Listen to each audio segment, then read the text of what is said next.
Le constat que nous faisons aujourd'hui, nous avons parlé tout à l'heure des échecs scolaires et des enfants qui sortaient sans formation à l'âge de 16 ans du collège, mais François Bayrou attache une place particulièrement importante aux primaires et il pense que c'est là que doit porter l'effort principal de l'éducation en France.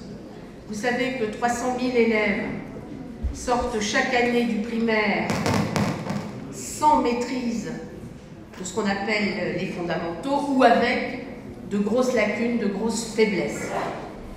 Et il y a tous les classements PISA que vous connaissez aussi bien que moi, publiés par l'OCDE, je ne vais pas les reprendre pour ne pas être trop longue, qui montrent qu'il y a eu en plus un affaiblissement sans précédent sur le dernier quinquennat que nous venons de vivre. Cet affaiblissement se traduit bien sûr par un grand désarroi des enseignants, par également bien sûr les inquiétudes des parents à juste titre. Ce qui me frappe surtout dans les statistiques PISA, je ne reprends pas toutes les autres, c'est l'accroissement des inégalités. En effet, les catégories sociales défavorisées représentent aujourd'hui 84% des élèves en difficulté. On voit bien là la relation, je dirais, entre les difficultés sociales et les difficultés scolaires. Donc, urgence de l'école, et si vous permettez, je vais vous citer une phrase de François Bayrou: les blessures et l'échec de l'école sont les blessures de notre République. Donc, il faut revenir, reconstruire les fondations de l'école. Alors tout de suite, je tiens à vous dire qu'il ne s'agit pas de revenir à l'école d'autrefois, n'est-ce pas? Comment cela serait-il imaginable, étant donné les évolutions à la fois familiales, vous qui êtes les parents des enfants, tout le monde sait bien comment la notion de famille a évolué, tout le monde sait bien aussi que l'on vit dans un monde où les évolutions techniques, technologiques ont été très importantes, et notamment tout ce qui concerne le net, comme on dit, et qui joue un rôle fondamental aussi chez les enfants. Il faut donc garantir la mission fondamentale de l'école dans le respect de chaque enfant, n'est-ce pas? Avec aussi, et je tiens à le préciser, le respect des enseignants, et bien sûr avec des parents associés à l'éducation au sens large. Éducation dans l'école et éducation à côté de l'école.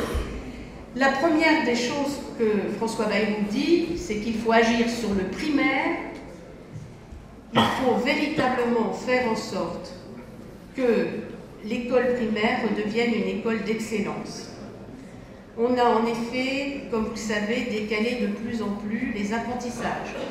Ce qu'on ne fait pas au primaire, on le fait au collège, et ce qu'on ne fait pas au collège, on le fait au lycée, quand on peut y arriver. Donc, il faut bien sûr mettre, je dirais, un effort particulier sur le temps consacré à l'apprentissage de la langue écrite, parlée. Et vous savez que François Bayrou dit 50% du temps consacré à l'apprentissage de la langue doit être mis en place dans l'école, dans les premières années de l'école primaire. Et évidemment, ce que je vous ai dit tout à l'heure, il insiste sur l'importance du passage entre la grande section et le CP. J'avais évidemment prévu de vous dire que les élèves en difficulté doivent être aidés par les maîtres E, les maîtres G, enfin par les réseaux AZ. Je ne reviens pas dessus. Par ailleurs, François Bayrou dit qu'il faut sanctuariser et garantir les moyens de l'école. L'éducation, ou plutôt le budget de l'éducation, n'est pas un poste comme les autres dans le budget de la nation. Je soit dit en passant, je fais une parenthèse pour vous dire, on dit souvent que le budget de l'éducation nationale est le premier budget dans le budget français. Malheureusement, aujourd'hui, ça n'est plus vrai. Parce que vous savez que c'est le remboursement de la dette qui est un budget plus important que le budget de l'éducation nationale. Donc, ce qui veut dire qu'il faut remplacer poste par poste les départs à la retraite. Par ailleurs, François Bayrou pense qu'il faut un vote du Parlement sur les principes qui doivent régir notre système éducatif en France.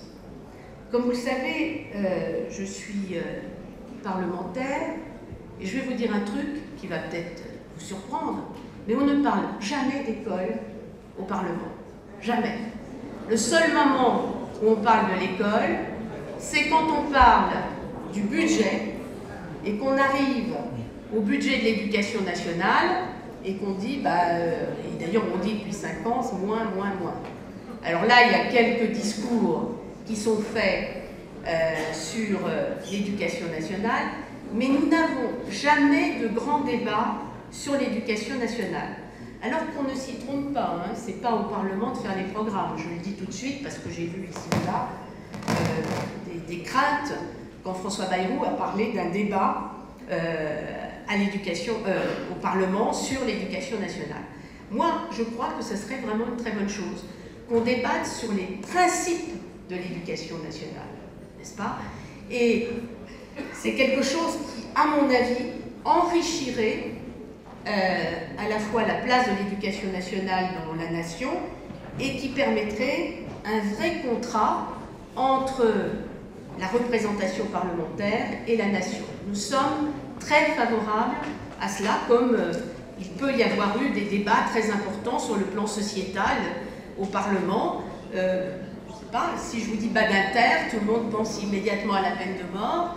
Eh bien, l'école est un sujet qui mérite un débat très important au niveau du Parlement. Et si le Parlement se prenait en charge le débat sur l'éducation, je pense qu'il serait plus difficile pour l'exécutif, n'est-ce pas, de mener des opérations telles qu'elles ont pu être menées récemment. Parce que quand même, le Parlement, n'est-ce pas, serait là en appui, j'en suis sûre, de son école. Voilà.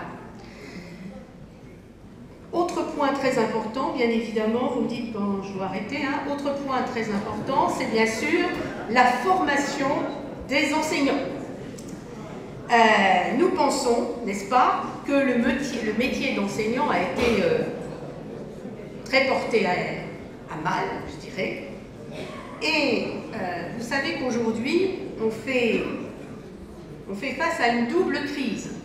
La crise de la formation, mais aussi la crise du recrutement. Vous savez certainement que le vivier des candidats s'est réduit de façon spectaculaire et qu'au concours cette année, le nombre de reçus a été faible. Il a été faible parce que, bien sûr, il y a des candidats qui n'étaient pas au niveau, n'est-ce pas? Mais il a été faible aussi parce qu'il y avait peu de candidats qui se présentaient. Il y a de moins en moins de vocations, en clair, pour être professeur, professeur des écoles aujourd'hui. Et donc, c'est un vrai problème. Et donc, il faut, je dirais, à la fois restaurer l'image des enseignants qui a été vraiment extrêmement critiquée. Je vous ai pris un exemple tout à l'heure, je le redis très rapidement sur, vous n'aviez pas l'air tout à fait d'accord, mais sur le temps passé par les professeurs à l'école.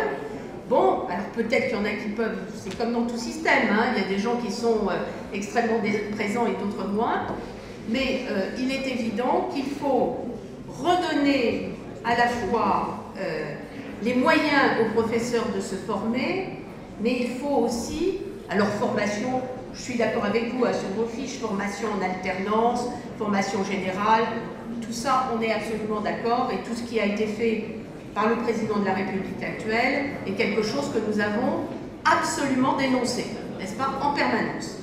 Donc il faut reconstruire avec les enseignants et pour les enseignants une formation, car on sait, n'est-ce pas, que eh bien, dans la vie, pour qu'il y ait des bons élèves, il n'est pas exclu, n'est-ce pas, qu'il y ait aussi des bons enseignants, c'est-à-dire des enseignants qui soient formés.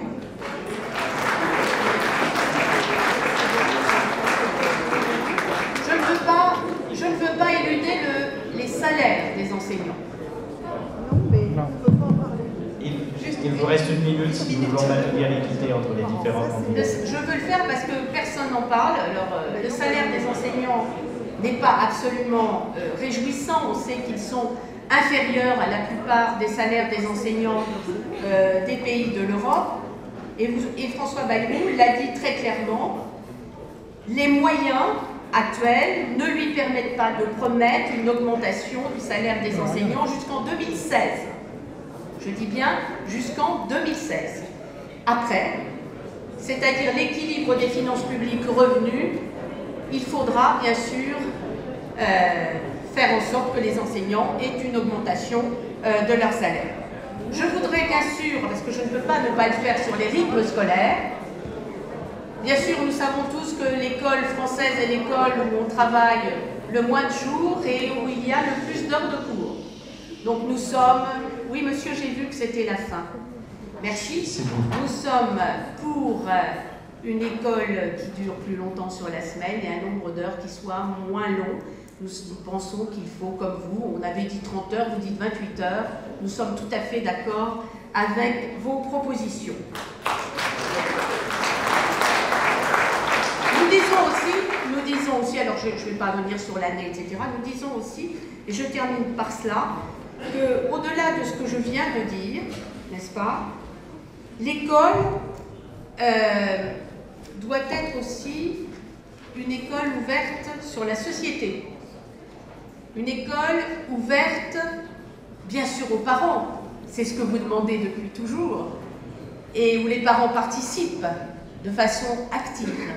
Mais nous pensons aussi que l'école doit être encore plus ouverte, que quand l'école est fermée pendant les vacances, il n'est pas interdit que l'école puisse s'ouvrir, et ça je reconnais que les enseignants n'aiment pas beaucoup ça, n'est-ce pas, puisse s'ouvrir à différentes activités d'une ville ou d'un village, que toutes les associations d'éducation populaire doivent y jouer un rôle absolument fondamental, et donc que l'école de la République soit vraiment l'école de la République, c'est-à-dire vous ne voulez pas que l'école soit seulement l'école des parents, des professeurs et des enfants, vous voulez aussi que ce soit l'école des parents, nous sommes d'accord, mais il faut que ça soit encore mieux, c'est-à-dire qu'il faut que ce soit une école ouverte sur la formation, sur les métiers, sur la communication,